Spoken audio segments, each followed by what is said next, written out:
Travel and tourism industry नक्की आहे काय, कामाच्या कुठल्या कुठल्या अपॉर्च्युनिटीज अवेलेबल आहेत आणि नक्की काय काम चालतं, कुठल्या प्रकारची लोक कामं करतात, हे आज आपण बघणार आहोत. Yes, definitely. आज एकंदरीत ट्रॅव्हल अँड टुरिझम सांगायचं झालं तर जसं सामान्य माणसाचं एक अर्थ असतो की येस, ट्रॅव्हल टुरिझम म्हणजे फिरणं आणि फिरवणं. हो, ऑफकोर्स आहेच, ट्रॅव्हल अँड टुरिझम फिरणं आणि फिरवणंच आहे, बट ही एक प्रॉपर इंडस्ट्री आहे, एक खूप वाईड इंडस्ट्री आहे. सो बेस्ड ऑन दॅट त्याच्यामध्ये बरेच अपॉर्च्युनिटीज आहे, एखादा करिअर घडवू शकतो आपण या ट्रॅव्हल अँड टुरिझम इंडस्ट्रीमध्ये. सो आपण पण हेही तितकंच सत्य आहे की ती फार नोन इंडस्ट्री नाही आहे आजच्या तारखेला. म्हणजे लोकांना हे माहिती आहे इंडस्ट्रीबद्दल, पण त्याच्यामध्ये करिअर अपॉर्च्युनिटीज काय आहे, मी स्वतःचं करिअर घडवू शकते का ट्रॅव्हल टुरिझममध्ये, याचा अजूनपर्यंत पाहिजे तेवढा अवेअरनेस नाही आहे लोकांमध्ये. राईट. इथे मी तुम्हाला सांगते, ट्रॅव्हल अँड टुरिझम म्हटलं की लोकांना पहिले काय वाटतं माहितीये की फक्त आणि फक्त फिरणं फिरवणं. ही एक मिसकॉन्सेप्शन तर लोकांमध्ये आहेच आहे. येस, डेफिनेटली आहेच, ह्याचं 100% करेक्ट बोलला आहात तुम्ही. सो ह्याच्यामध्ये काय होतं की फिरणं फिरवणं आहेच, डेफिनेटली आहे, बट ह्याचा अर्थ असा होत नाही की आपण जर ट्रॅव्हल अँड टुरिझम इंडस्ट्रीमध्ये करिअर करतो तर आपल्याला फिरणं आणि फिरवणं हे होणारच आहे. बरोबर. किंवा एकंदरीत बरेच लोक असं म्हणतात की नाही, अरे तू तर ट्रॅव्हलमध्ये आहेस तर किती कुठे कुठे फिरला आहेस, असं नक्की होतच नाही आयडियली. बिकॉज आपण ज्या वेळेला एखाद्या इंडस्ट्रीमध्ये असतो किंवा स्पेसिफिकली ट्रॅव्हल इंडस्ट्रीमध्ये आहोत, गरजेचं नाही की प्रत्येक रोल हा फक्त फिरवायचा आहे. मला टूर मॅनेजरचाच जॉब मिळणार आहे, टूर गाईडच मला होता येईल म्हणून. तर बॅक ऑफिसमध्ये पण बऱ्याच ऍक्टिव्हिटीज होत असतात, बरेच पोझिशन्स आहेत ट्रॅव्हल अँड टुरिझम इंडस्ट्रीमध्ये सुद्धा. सो एकंदरीत आपण बोलूयाच त्या संदर्भात. येस, मी तुम्हाला याच्यावरती अजून एक सांगते की म्हणजे फिरणं हा एक भाग झाला, पण जर मी कोणाला सांगितलं किंवा एखादा मुलगा जो ट्रॅव्हल अँड टुरिझममध्ये शिक्षण घेतलेलं आहे, तर लोकांचा पुढचा प्रश्न जो येतो, मग तू आता काय कारचे बुकिंग करून देणार का, तू रेल्वे बुकिंग करणार का, तू बस बुकिंग करून देणार का. पण खरंच एवढ्या पुरताच ट्रॅव्हल अँड टुरिझम इंडस्ट्री सीमित नाही आहे. ह्याच्यामध्ये शिक्षणाच्या म्हणजे करिअरच्या इतक्या मल्टिपल अपॉर्च्युनिटीज आहेत की 10वी नंतर 10वी झाल्या तुम्ही ट्रॅव्हल अँड टुरिझममध्ये शिक्षणाला सुरुवात करू शकता. येस, अगदीच, डेफिनेटली.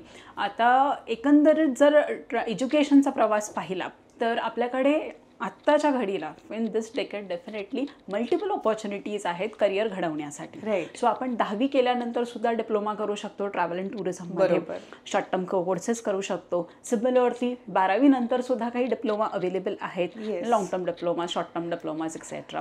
त्याचबरोबर आपण ग्रॅज्युएशन सुद्धा specialization into travel and tourism करता येतं. बरोबर. सो आता बरेच इन्स्टिट्यूट्स आहेत जिथे BBA in travel and tourism केलं जातं.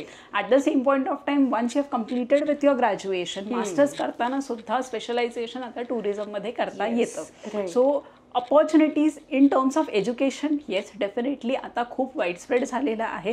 आणि आत्ता कुठे मुलांना थोडंफारच फार कळत आलेलं आहे की येस, इथे सुद्धा आपल्याकडे एज्युकेशन करता येतं आणि मग अकॉर्डिंगली आपल्याला अपॉर्च्युनिटीज अवेलेबल आहेत या इंडस्ट्रीमध्ये. सो बघायला गेलं तर 10वी पासून PhD पर्यंत ट्रॅव्हल अँड टुरिझममध्ये, जसं बाकी तुम्ही आर्ट्स कॉमर्स सायन्समध्ये शिक्षण घेता तसं ट्रॅव्हल अँड टुरिझममध्ये सुद्धा शिक्षण आहे.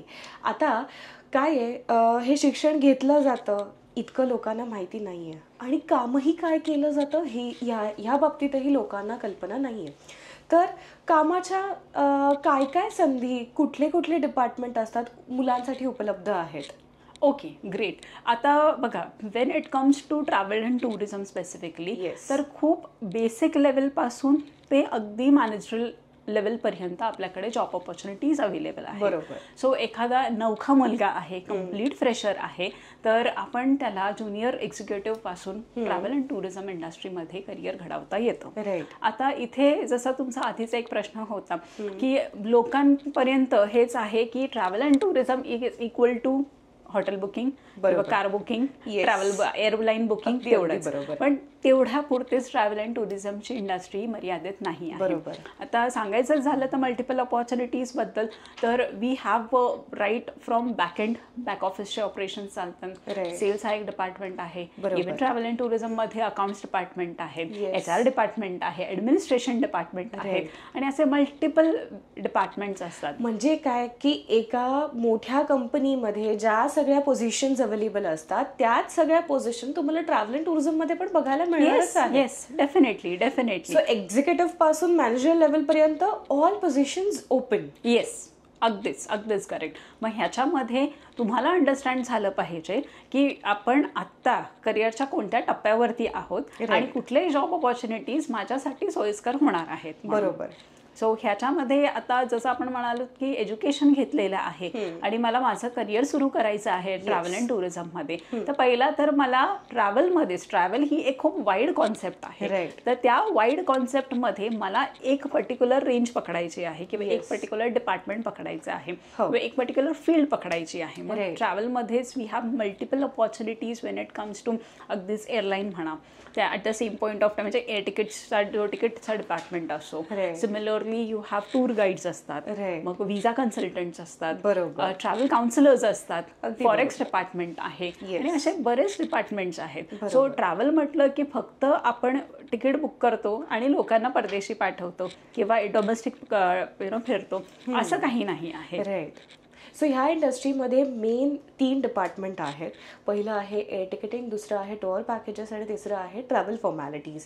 सो ह्या तिन्ही डिपार्टमेंट वाईज कशी पोझिशन्स असतात किंवा हे काम कसं चालतं हे मला थोडंसं एलॅबरेट कराल का? Yes, definitely. आता ज्या वेळेला आपण ट्रॅव्हल हा कॉन्सेप्ट बघतो, ओके, सो आता ट्रॅव्हलमध्ये आपल्याकडे मल्टिपल रेंज असे असतात की आता डिपार्टमेंट वाईज जसं तुम्ही ट्रॅव्हल करत आहात तर फिरताय म्हटल्यावरती एअर तिकीट्स आलंच. Right. आता एअर तिकीटमध्ये ऑफकोर्स काउन्सिलर्स आलेले आहेत. बरोबर. आणखी आलं आणि मला तिकीट द्या हे काही रेल्वे काउंटर नाही आहे. Right. सो त्याच्यामुळे कसं आहे की आपल्याला नक्की ठिकाण कोणतं आहे, कुठून कुठपर्यंत जायचे आहे, बरोबर. त्याचे मल्टिपल ऑप्शन्स अवेलेबल असतात. मग तो डोमेस्टिक असू दे किंवा इंटरनॅशनल असू दे. अगदी बरोबर. मग तिथे when you are talking to the client, so तुमचं एक सेल्स हा कॉन्सेप्ट येतो तिथे. Right. म्हणजे असं नाही की आपण अगदीच घ्याच असं नाही आहे, पण कुठल्या डेस्टिनेशन्सला जाण्यासाठी कुठली एअरलाईन फिजिबल असणार आहे, बरोबर. तुमचा टाइम मॅच होतो आहे की नाही, तुमचा शेड्यूल मॅच होतो की नाही, हे आपण काउन्सिल करत असतो. So at that point of time आपण एकंदरीत सल्ला देतो लोकांना आणि त्याच पद्धतीने ऑपरेशनली पण पुढची कामं करतो. बरोबर. म्हणजे एखाद्या क्लायंटने सांगितलंय मला ABC तिकीट बुक करून द्या, बरोबर. सो ते बुक करत असताना ॲट ॲक्च्युअल ज्या वेळेला बुकिंग्स होतात तर मग तिथे ऑपरेशनल पार्ट येतो. Right. आता अवेलेबल आहेत का ते तिकीट, मग त्याच्यामध्ये फेअर्स किती आहेत, अलाउन्सेस किती आहेत, Right. मग रिफंडिंगचं काय आहे, there are many things which takes म्हणजे ऑपरेशन्स करत असताना बऱ्याच गोष्टींचा आपला विचार केला जातो. So if you talk about काय स्ट्रीम्स आहेत तर येस एक सेल्सचा डिपार्टमेंट आहे. Similarly goes into the operations part as well. त्याच्याबरोबर मग क्लायंट सर्व्हिसिंग पण असतं. तर ते सगळं झालेलं आहे, बट ते until unless the client travel करत नाही तोपर्यंत आपल्याला त्यांना सांभाळून ठेवावं लागतं. Right. मग तिथे ॲट ॲक्च्युअल एअरलाईनला मध्ये बसेपर्यंत त्यांना काही त्रास तर नाही आहे, कुठे अडीअडचण तरी आलेली नाही आहे. हा एक कस्टमर सेंट्रिक अप्रोच सुद्धा ट्रॅव्हल अँड टुरिझममध्ये आपल्याला बघायला मिळतो. येस, तुम्ही आता जी गोष्ट सांगितली की इथे काउन्सिलिंगचा पार्ट येतो. आधी ट्रॅव्हल एजंट ही कॉन्सेप्ट खूप मोठी प्रचलित होती, पण नाव it becomes like it change to a counsellor. आता एजंटपेक्षा कस्टमर्सला कोण पाहिजे आहे किंवा आत्ताची रिक्वायरमेंट काय आहे तर काउन्सिलर्स पाहिजे आहेत. तुम्ही जसं सांगितलं की एअर तिकिटिंगसाठी काउन्सिलिंग पाहिजे, रेल्वेसारखं आलं आणि तिकीट घेतलं आणि गेलं असं होऊ शकत नाही. सो सगळ्या डिपार्टमेंटमध्ये ट्रॅव्हल एजंटपेक्षा ट्रॅव्हल काउन्सिलर ह्याचा रोल खूप इम्पॉर्टंट झालेला आहे. आता पुढचा प्रश्न म्हणजे काय की इथे येणारी जी मुलं असतात ही मेजॉरिटी ट्रॅव्हल अँड टुरिझमची असतातच असं नाही आहे. बरोबर. कारण की इतका अवेअरनेसच नाही आहे की ह्याच्यात शिक्षण होऊ शकतं. तर बाकीच्या म्हणजे बाकीच्या इंडस्ट्रीमधली सुद्धा मुलं इथे येतात. तर मला जस्ट तुम्हाला प्रश्न विचारायचा आहे की आता तुम्ही इतके वर्ष इंडस्ट्रीमध्ये हायरिंग करताय आहात, ॲक्टिव्हली काम करताय, तर आत्तापर्यंत तुम्ही किती मुलांसोबत काय मुलांचं हायरिंग केलेलं आहे किंवा किती लोकांसोबत डील केलेलं आहे या प्लेसमेंटसाठी? आता एकंदरीत माझा 7.5-8 वर्षाचा कालावधी मी ट्रॅव्हल सेक्टरमध्ये आहे. तर नाही म्हटलं तरी एक 10,000 तरी डेफिनेटली ॲप्लिकेशन्स झालेले आहेत. येस, कारण की आता रिक्वायरमेंट आहे, कारण की लोक आता परदेशी ट्रॅव्हल करण्याचा पहिला एक लिजर होता. पैसे आले फारच आहेत मग आपण ट्रॅव्हलसाठी बघूया. आता तो लिजर असं राहिलेलं नाही आहे, ती नेसेसिटी राहिली आहे आता. बिकॉज जग सुद्धा लोकांना पाहायचंय आता. जग म्हणजे की अगदीच फॉरेन टूर आहे अशातलाही भाग नाही. आज इंडियामध्येच इतके सारे ठिकाण आहेत जे आपण अजूनपर्यंत एक्सप्लोर केलेले नाही आहेत. आणि एकंदरीत त्याची ब्युटी इतकी सुंदर आहे की गरजच नाही की अगदीच फॉरेनला पण गेलं पाहिजे म्हणून. So if we are starting with the domestic tour itself there are multiple things that we can explore.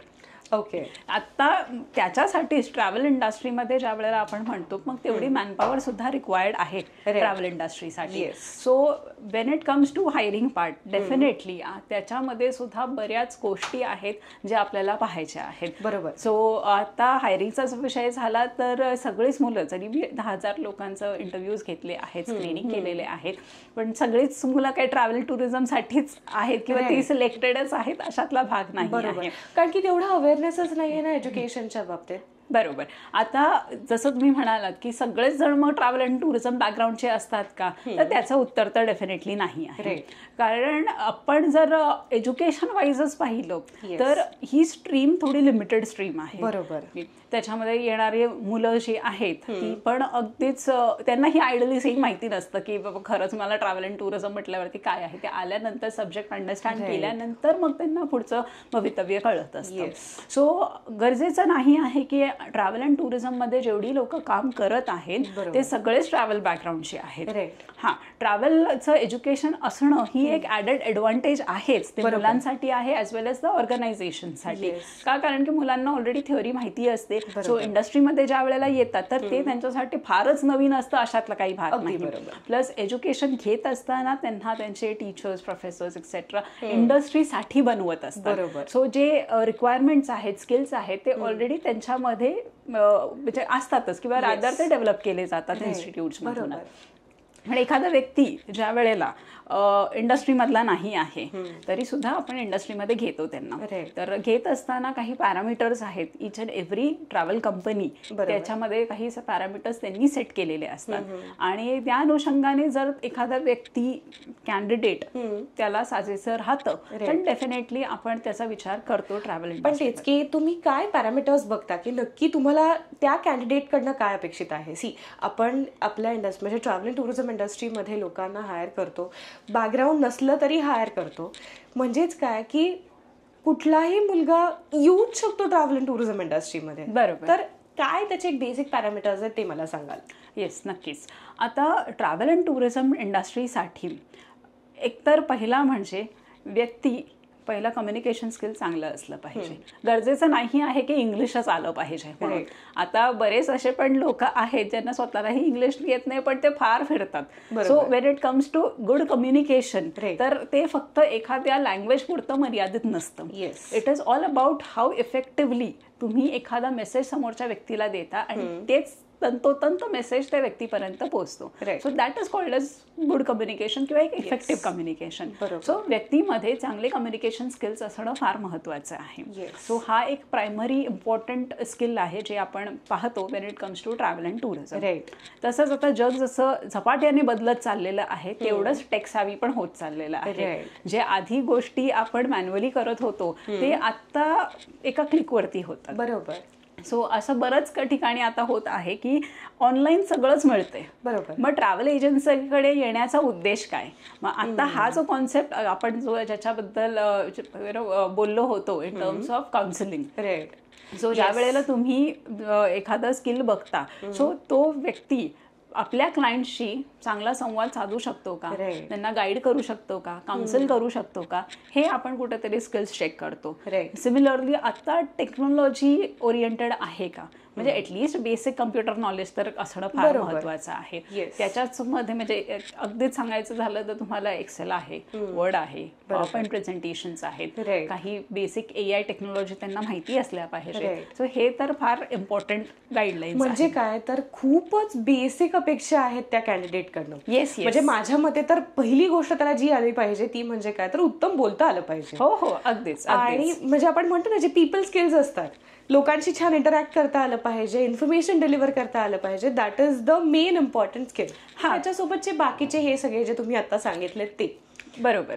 आणि ह्याच्यामध्ये कसं आहे लोकांसोबत, कारण की लोकांसाठीच आपण बसलो आहोत, लोकांना फिरवायचं आहे. आपण फिरणं हे नंतरचा पार्ट झालेला आहे, पण लोकांना जर फिरवायचं असेल तर लोकांच्या अपेक्षा काय आहेत, त्यांना काय गरजेचं आहे, तर त्या पद्धतीने मग वी हॅव टू एन्श्युअर की त्या व्यक्तीला पीपल हँडलिंग स्किल्स तर असलेच पाहिजे, क्लायंट हँडलिंग स्किल्स असले पाहिजे. म्हणजे असं बरेचदा होतं की आपल्या अपेक्षा पूर्ण होत नाहीत म्हणजे क्लायंट्सच्या, तर ते पॅनिक होतात किंवा काहीतरी इश्यू क्रिएट होतो, तर मग तो प्रॉब्लेम सॉल्व्हिंग स्किल्स पण असले पाहिजे, हँडलिंग एकदम परफेक्ट जमलं पाहिजे. Yes yes. आणि ती काही डे वनला जमते अशातला भाग नाही. ज्या वेळेला आम्ही ऑर्गनायझेशन मध्ये टॅलेंट एक्वायर करतो, काही ट्रेनिंग्स असतात, बिकॉज असाच आणला आणि व्यक्तीला बसवलं क्लायंट समोर की बाई बस आणि बोल, असं काही होत नसतं. मग त्यांना काही बेसिक गाईडलाईन्स दिले जातात. अगदीच सांगायचं झालं की आपल्याकडे जेवण बनवण्यासाठी साहित्य जे लागणार आहे ते जर प्रमाणामध्ये अवेलेबल असेल तर डेफिनेटली पदार्थ हा उत्तमच बनतो. अगदी बरोबर. सिमिलरली इथे सुद्धा आपल्याला जे बेसिक रिक्वायरमेंट्स आहेत ते जर मिळाले तर त्यांना ट्रेन करून आपण त्या पद्धतीचा व्यक्ती घडवतो. म्हणजे हे मेजरली ट्रॅव्हल एजन्सीज मध्ये केलंच जातं. ऍट द मेन काय आहे की सिन्स आपल्याला त्याच लेवलची लोक मिळत नाही तर आपण घडवू शकतो. बरोबर. पण मी तुम्हाला अजून एक प्रश्न विचारते की मुलांचं आहे ना खूप मोठं मिसअंडरस्टँडिंग आहे की ह्या इंडस्ट्रीमध्ये आल्यावरती काही चांगले पॅकेजेस मिळणार नाहीये किंवा पैसे मिळणार नाहीये. तर तुम्ही मला सांगा की स्टार्टिंग पॅकेज एका फ्रेशरचं किती पासून सुरू होतं?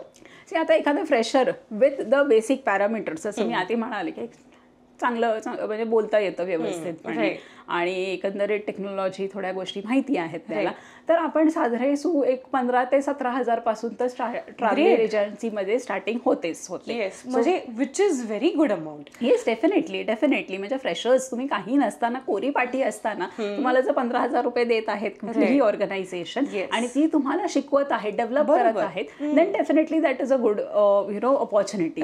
आणि जसं जसं तुम्ही त्या कंपनीमध्ये त्या इंडस्ट्रीमध्ये नॉलेज घेत जातात, अंडरस्टँड करतात, तर तसंच तुमचं पॅकेज सुद्धा वाढत जातं. आता ते किती वाढतं आहे ते कम्प्लिटली तुम्ही किती स्किल डेव्हलप करता, तुमचं नॉलेज किती गेन करता, तुम्ही क्लायंट कसे हँडल करता. Because at the end of the day ऑर्गनायझेशनला काय हवं असतं की माझा क्लायंट आहे त्याला कुठला त्रास होता कामा नाही.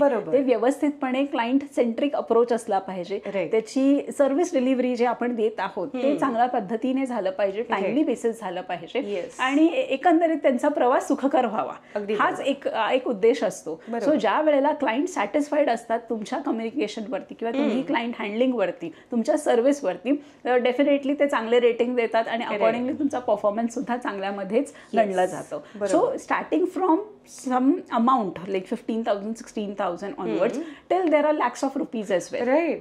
As and how you grow in the industry, you get the knowledge about it, and त्याच गोष्टी तुम्ही अजून चांगल्या पद्धतीने डेव्हलप करता. सो असं काही नाही आहे की काही आपलं पॅकेज चांगलं नाही आहे किंवा एकंदरीत फारच ठीकठाकवालं इथे रेम्युनरेशन मिळतं, असं काही कॉन्सेप्ट नाही आहे ट्रॅव्हल टुरिझमसाठी.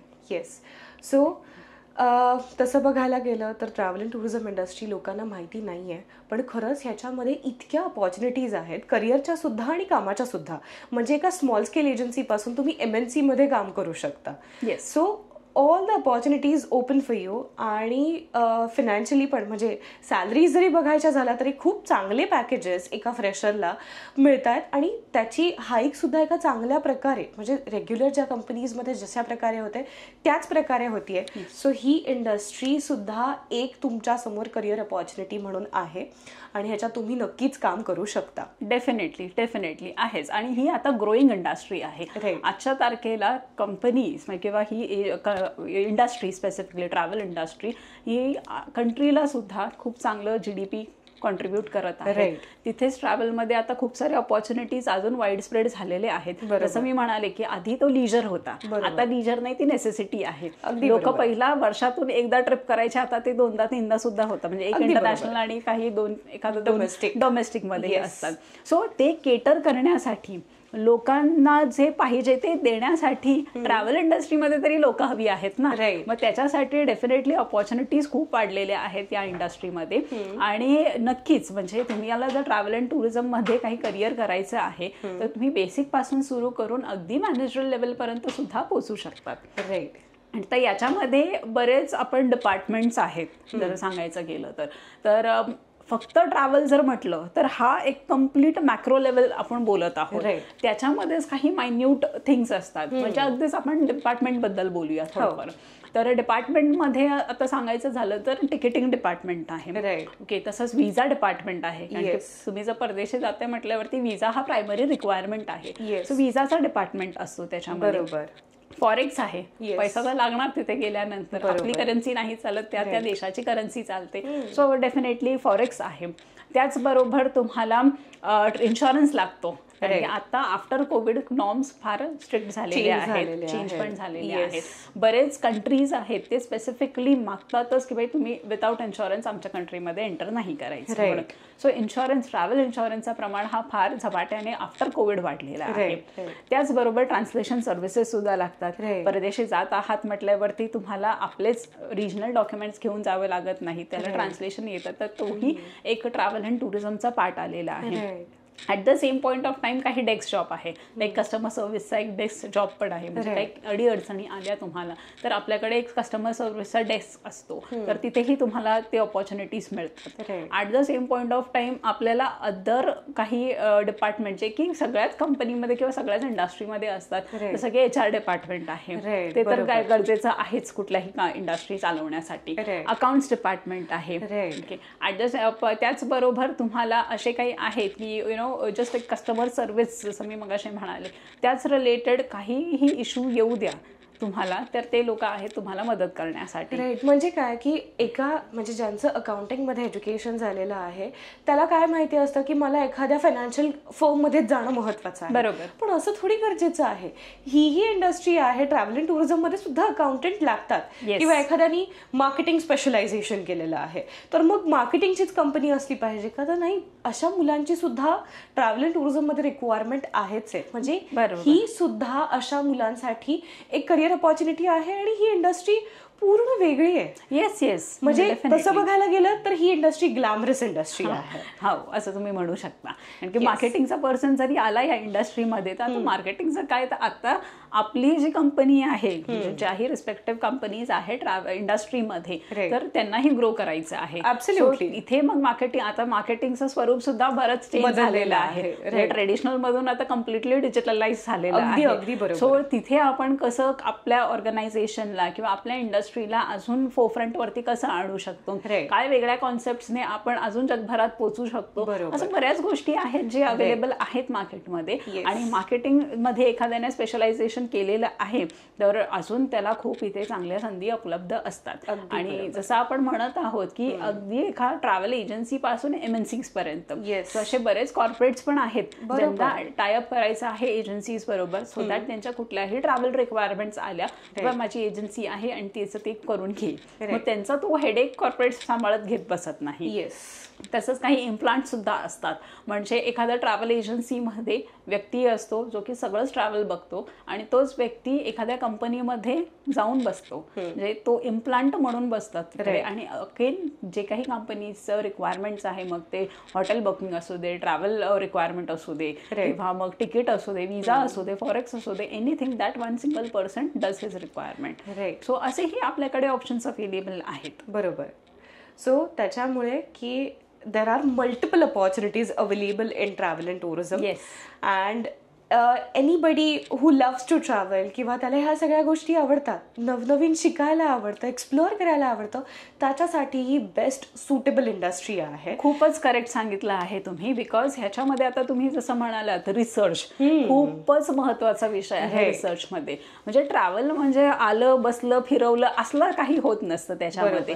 मग नॉर्म्स चेंज होत राहतात डेली बेसिसवरती. एखाद्या कंट्रीच्या बाउंड्रीजमध्ये आपण जात आहोत तर त्या कंट्रीमध्ये काही अपडेशन्स आलेले आहेत का, काही त्यांचे रिक्वायरमेंट चेंज झालेले आहेत का, हे माहिती असणं गरजेचं आहे. सिमिलरली जॉग्राफिक रिसर्च इम्पॉर्टंट आहे. तुम्ही एखाद्याचं टूर पॅकेज जर बनवत आहात, ज्याला आपण आयटनरी म्हणतो, सो बनवत असताना तिथलं जॉग्राफिकल कंडिशन्स काय आहे, म्हणजे वेदर कंडिशन्स आपण म्हणू शकतो की कुठल्या मंथ्समध्ये वर्षाकाठी कधी गेलं पाहिजे, हे सुद्धा एक ट्रॅव्हल काउन्सिलर सांगतो. त्याच प्रमाणामध्ये कल्चरली तुम्ही साऊंड असला पाहिजे. म्हणजे कल्चरली तुम्हाला नो हाव असलं पाहिजे. ठिकाण जातोय पण का जातो आहे, तिथे काय बघण्यासारखं आहे, त्याचं हेरिटेज काय आहे त्या पर्टिक्युलर डेस्टिनेशनचा, हे तुम्ही त्या व्यक्तीला सांगू शकता. तर research is very very important when it comes to travel industry. आता ह्याच्यामध्ये आपण जेव्हा स्किल्स म्हणालो तर येस, रिसर्चचाही स्किल महत्वाचा आहे. म्हणजे फक्त सर्फिंग करणं नव्हे. Surfing is one part of the story आणि research is another part of the story. So त्याच्यामध्ये एखादं आपण टॉपिक घेतलेलं आहे, त्याच्या खोलवर जाऊन त्याचा अभ्यास करणं, त्याचा इतिहास जाणून घेणं आणि अपकमिंग गोष्टींसाठी तो भविष्यामध्ये काय काय उतरू शकतो ह्याचं that equals to a research. आणि रिसर्च करतानाच आपण स्वतःलाही शिकतो, म्हणजे स्वतःही शिकतो आणि स्वतःही काही गोष्टी अनुभव करतो. सो तेच की ज्या मुलाला रोज नवीन शिकायला आवडतं किंवा ज्याला रोज नवीन शिकायचं आहे, दिस इज द ओनली इंडस्ट्री की जिथे तुम्ही रोजच्या घडीला म्हणजे दिवसात पण इतक्या मल्टिपल नवीन गोष्टी शिकता आणि रोज म्हणजे डेली बेसिसमध्ये शिकल्या जातात. तेच काम रिपीट होत नाही. ऑफकोर्स कारण की जसा क्लायंट येईल, त्याला जी रिक्वायरमेंट असेल, त्याला जे डेस्टिनेशन हवं असेल किंवा त्याला ज्या स्पेसिफिकेशन्स हव्या असतील त्यानुसार आपल्याला केटर करायला लागतं, सर्व्ह करायला लागतं. आणि म्हणजे काय, ॲज अ ट्रॅव्हल कन्सल्टंट प्रत्येक गोष्टच माहिती असेल असं नाही. मग थोडा अभ्यास करणं, बघणं, रिसर्च करणं आणि मग त्यानंतर क्लायंटला केटर करणं. सो ही इंडस्ट्री अशी आहे की तुम्हाला कधीही कंटाळा येणार नाही. अजिबात नाही. जसं तुम्ही म्हणालात, हे नवनवीन, everyday there is a new thing, everyday there is a new beginning, असं काहीतरी ही इंडस्ट्री आहे. म्हणजे अगदी हॅपनिंग इंडस्ट्री आहे असं म्हणायला सुद्धा हरकत नाही आहे.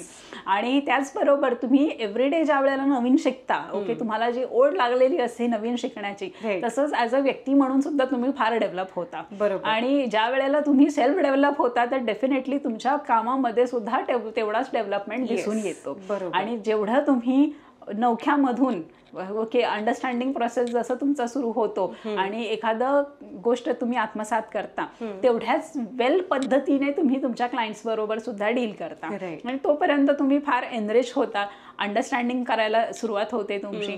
त्याचबरोबर क्लायंट हँडल कसा करायचा, बिकॉज जसं म्हटलं की मल्टिपल क्लायंट्स आणि मल्टिपल फेसेस, म्हणजे सगळेच क्लायंट्स येतील आणि फार छान बोलतील तुमच्याशी असं काही नाही. अगदी बरोबर. आणि अगेन ज्या वेळेला आपण क्लायंट्स हँडल करतो, आपल्याला क्लायंट्सच्या पद्धतीने गोष्टी घ्याव्या लागतात. म्हणजेच काय, सपोज एखादं सिनियर सिटीझन आलेले आहेत, मग त्यांच्या पद्धतीने आपल्याला घ्यावं लागतं. एखादा स्टुडंट आलेला आहे ज्याला परदेशी जाऊन शिक्षण घ्यायचं आहे, तो जर इन्क्वायरी करायला आलेला आहे, तर त्यांच्या काय रिक्वायरमेंट्स आहेत, त्यांना एक्झॅक्टली भलेही रिक्वायरमेंट्स त्या कंट्रीसाठी किंवा त्या डेस्टिनेशनसाठी जरी सेम असलं तरी पण क्लायंट हँडल करत असताना क्लायंट्स मात्र वेगवेगळे असतात. सो क्लायंटचे स्वभाव वेगळे असतात, क्लायंटचे हँडल करण्याची पद्धत वेगळी असते.